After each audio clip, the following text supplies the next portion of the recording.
উত্তরবঙ্গের এই জনপ্রিয় খাবারটি এখন সবার ঘরে ঘরে খুবই পছন্দের একটি খাবার হয়ে গিয়েছে। আসসালামু আলাইকুম এভরিওয়ান, ওয়েলকাম টু কোহিনুস কিচেন। আজকে আমি শেয়ার করছি উত্তরবঙ্গে খুবই জনপ্রিয় একটা রেসিপি, আস্ত রসুন দিয়ে গরুর মাংস রান্না। উত্তরবঙ্গের এই জনপ্রিয় রেসিপিটা এখন সবার পছন্দের একটা খাবার হয়ে গিয়েছে, আর খেতেও কিন্তু ভীষণ মজার হয়। আমি খুবই সহজভাবে রেসিপিটি শেয়ার করেছি, আশা করছি ভালো লাগবে। প্রথমে চুলায় একটা পাতিল বসিয়ে দিয়েছি, আর এখানে আমি 1 কাপ সরিষার তেল দিয়ে দিয়েছি। আপনারা চাইলে সরিষার তেলের পরিবর্তে সয়াবিন তেলও দিতে পারেন। এরপর তেলটা যখন গরম হয়ে আসবে তখন এখানে আমি 1.5 কাপ পেঁয়াজ কুচি দিয়ে দিচ্ছি। পেঁয়াজটাকে হালকা একটু ভেজে নিতে হবে।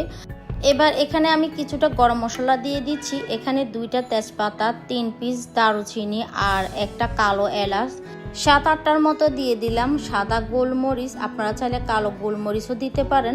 সব কিছুকে খুব ভালোভাবে ভেজে নিয়েছি। এবার এখানে আমি 1.5 টেবিল চামচ আদা বাটা, 1.5 টেবিল চামচ রসুন বাটা দিয়ে দিলাম।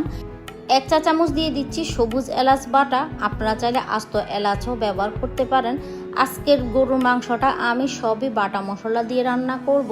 অল্প একটু পানি দিয়ে দিয়েছি যাতে করে মশলাটা যেন পুড়ে না যায়।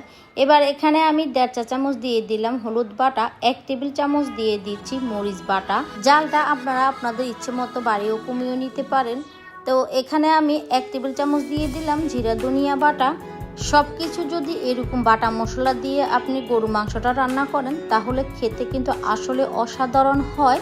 টেস্ট অনুযায়ী দিয়ে দিলাম লবণ। এবার মশলাটাকে খুব ভালোভাবে কষিয়ে নিতে হবে। তার জন্য এখানে অল্প পরিমাণে একটু পানি দিয়ে দিয়েছি। এবার এটাকে ডেকে আমি কিছুক্ষণ কষিয়ে নিচ্ছি যতক্ষণ না উপরের তেলটা বেশি উঠছে। আপনারা যদি মশলাটা কষিয়ে রান্না করতে না চান সেক্ষেত্রে সব কিছু হাতে মাখিয়েও কিন্তু এই মাংসটা রান্না করা যায়, তবে আমার কাছে মনে হয় এভাবে রান্না করলে বেশি টেস্টি হয়। তো এখানে আমি 1.5 কেজি কোরবানির মাংস নিয়ে নিয়েছি। দেখতে পাচ্ছেন আমি এখানে হাড়, চর্বি, মাংস একসঙ্গে নিয়ে নিয়েছি। আর মাংসটাকে আমি ধুয়ে ছোট করে কেটে পরিষ্কার করে নিয়েছি। এবার মাংসটা আমি মশলার মধ্যে দিয়ে দিচ্ছি আর নেড়েচেড়ে খুব ভালোভাবে এটাকে মিশিয়ে নিচ্ছি। আস্ত রসুন দিয়ে এই গরুর মাংসটা একটু চেষ্টা করবেন সরিষার তেলে রান্না করতে, এতে করে এই রান্নাটা অনেক বেশি মজা হয়। এবার এটাকে আমি ডেকে চুলার হিটটাকে একদম হাই করে 10 মিনিট রান্না করে নিচ্ছি। আর 10 মিনিট পরে দেখতেই পাচ্ছেন মাংস থেকে কিন্তু অনেকটাই পানি বেরিয়েছে। এই পানিতে মাংসটাকে খুব ভালোভাবে কষিয়ে নিতে হবে। এবার মাংসটাকে আমি ডেকে প্রায় 20 মিনিটের মতো অপেক্ষা করব যতক্ষণ না মাংসের পানিটা মোটামুটি শুকিয়ে যাচ্ছে।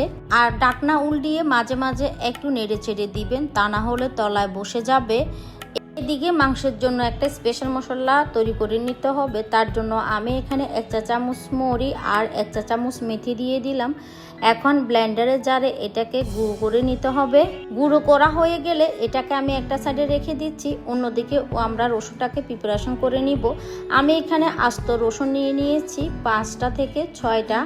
আপনারা চাইলে দেশি রসুনটাও দিতে পারেন। এখন রসুনের উপরে যে হালকা খোসাটা আছে ওইটাকে আমি ছাড়িয়ে নিচ্ছি আর রসুনের মাথাটা মুখটা কেটে নিচ্ছি। গুলো রসুনের উপরের চামড়াটা পরিষ্কার করে নেওয়া হয়ে গেলে এখন পানি দিয়ে এটাকে ধুয়ে একটা সাইডে রেখে দিব। রসুনের উপরে পাতলা চামড়াটাই ফেলবেন, একদম ভিতরটা ফেলবেন না, এতে করে রসুনটা রান্না করার পরে কিন্তু ভেঙে যেতে পারে। অন্যদিকে আমাদের মাংসটাও কিন্তু একদম কষানো হয়ে গিয়েছে, তেলটা উপরে বেশি উঠেছে দেখতেই পাচ্ছেন। মাংসটা খুব ভালোভাবে কষিয়ে নিয়েছি আর মাংসের কালারটাও কিন্তু চেঞ্জ হয়ে গিয়েছে। চুলার হিটটাকে লো মিডিয়ামের মাঝামাঝি রেখে মাংসটাকে আমি খুব ভালোভাবে কষিয়ে নিয়েছি। বারবার ঢাকনা উল্টিয়ে মাংসটাকে নেড়ে ছেড়ে রান্নাটাই হচ্ছে কষিয়ে নেওয়া। এবার আমি এখানে ফুটন্ত গরম পানি দিয়ে দিলাম প্রায় 3 থেকে 4 কাপ। এটা আসলে মাংসর দরন বুঝে পানিটা আপনারা অ্যাড করে নেবেন। এবার এখানে আমি 3টা বড় সাইজের আলু দিয়ে দিচ্ছি। মাংসের মধ্যে আলু আমার খুবই পছন্দ, আপনারা দিতে না চাইলে স্কিপ করতে পারেন। এবার ডেকে এটাকে আরও 20 মিনিট রান্না করে নিব। 20 মিনিট পরে ফিরে আসলাম আর মাংসটা কিন্তু একদম পুরোপুরি কিন্তু সিদ্ধ হয়ে গিয়েছে, আলুটাও সিদ্ধ হয়ে গিয়েছে। 80% সিদ্ধ হওয়ার পর রসুনটা দিবেন। এরপর আমি যে আস্ত রসুনগুলো ধুয়ে পরিষ্কার করে রেখেছিলাম ওইটা দিয়ে দিচ্ছি। এখন নেড়ে ছেড়ে একটু ঝোলের ভিতরে ঢুকিয়ে দিচ্ছি। এবার 15 মিনিট মাংসটাকে ডেকে রান্না করতে হবে। আর আমরা যে একটা মশলা বানিয়ে রেখেছিলাম ওইখান থেকে 1 চা চামচ দিয়ে দিলাম, গরম মশলা দিয়ে দিলাম 1/2 চা চামচ, আর আস্ত শুকনো মরিচ দিয়ে দিলাম 5 থেকে 6টা। শুকনো মরিচের ভিতরে বিচিটা আমি ফেলে দিয়েছি, তা না হলে কিন্তু অনেক জাল হয়ে যাবে। চুলার হিটটাকে মিডিয়ামে করে আমি মাংসটা একদম ফুরফুরি রান্না করে নিয়েছি। আর রসুনটাও কিন্তু আমার সিদ্ধ হয়ে গিয়েছে, আমি কাছ থেকে দেখিয়ে দিচ্ছি। দেখতেই পাচ্ছেন রসুনটা একদমই সফট হয়ে গিয়েছে, অনেক গরম তার জন্য ধরতে পারছি না। আর মাংসটাও কিন্তু সিদ্ধ হয়ে গিয়েছে, আমি দেখিয়ে দিচ্ছি। দেখতেই পাচ্ছেন মাংসটাও কিন্তু একদমই পুরোপুরি সিদ্ধ হয়ে গিয়েছে। মাংসের মধ্যে এরকম ঝোল রাখবো, আপনারা যদি চান আরও একটু মাখা মাখা রাখবেন তাহলে ঝোলের পরিমাণটা আরও একটু কমিয়ে নিতে পারেন। সবশেষে 1 চা চামচ দিয়ে দিলাম ভাজা জিরার গুঁড়া। এবার হালকা হাতে একটু নেড়ে ছেড়ে দিচ্ছি। মাংসটা আমার পুরোপুরি ডান, আমি চুলা থেকে এবার নামিয়ে নিচ্ছি। এটা ঠান্ডা হওয়ার পরে ঝোলটা কিন্তু আরও ঘন হয়ে যাবে। এবার চুলাটা আমি অফ করে নিয়েছি আর মাংসটা পরিবেশন করে নিচ্ছি। এবার এই মাংসটা আপনি পরিবেশন করতে পারেন সাদা ভাত, সাদা পোলাও বা রুটি পরোটার সঙ্গে, যেটার সাথে পরিবেশন করুন না কেন এটা খেতে কিন্তু অসম্ভব মজা লাগে। আমি তো সবসময় সাদা ভাত দিয়ে খেতে খুবই পছন্দ করি।